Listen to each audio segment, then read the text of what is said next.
If you ever wonder what people do to stay organized at work, I used this task tracker for many months and it helps so much. Now I use an automated version of this task tracker and I definitely recommend that if it's possible, but some companies don't allow app script, which is behind the automation, so if that's the case, this is still a great option. The tracker is broken up in a bunch of different sections: planned tasks, unplanned tasks, weekly recurring, monthly recurring, unable to start, and follow-up. You'll do most of your tasks in unplanned tasks since things pop up here and there. When a new task is added to my workload, I'll add a new row just below the last task in that section and put a brief description. The progress/status will always be not started, and then I'll select the task priority. And as you can see, the automatic counter added a number 4 when I added the new task. You can add the value add, which is how this task brings value to the company, as well as any links and any notes. When you start the task, you'll flip the status to pending, and you can move it up by just dragging and dropping the row. And once the task is complete, you can mark it as done and reorder it just the same. And you'll see the conditional formatting of the text update depending on which status you select. I usually like to keep them in order from done, pending, not started, but it doesn't really matter at the end of the day.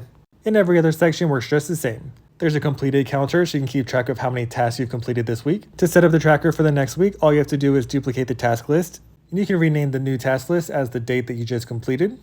And in the original task list tab, we want to move any unplanned task up to the planned task section. So we'll insert some new rows. Then we'll copy anything that's not currently done in the unplanned task section, and we'll paste it in the planned task section now that we know about it at the beginning of the week. After we paste it, we'll delete everything that's currently in the unplanned task section. Just make sure not to clear the automatic counter, and then we can delete any excess rows. As you can see, the automatic counter is showing an error message since there's nothing to pull from. So if you want to fix that, you can add if error to the front and then put a comma at the end. And then if there's an error, it'll be blank.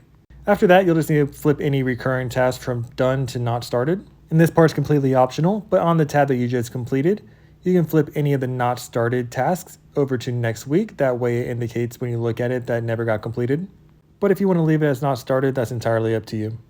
And the very last thing you need to do is go to our current task list, double click on the week start date, and update it to the next Monday. So that's a walkthrough of the non-automated task tracker in Google Sheets. There's a full tutorial if you want to build it, or if you'd rather buy it instead, you can find a pre-built template in my store.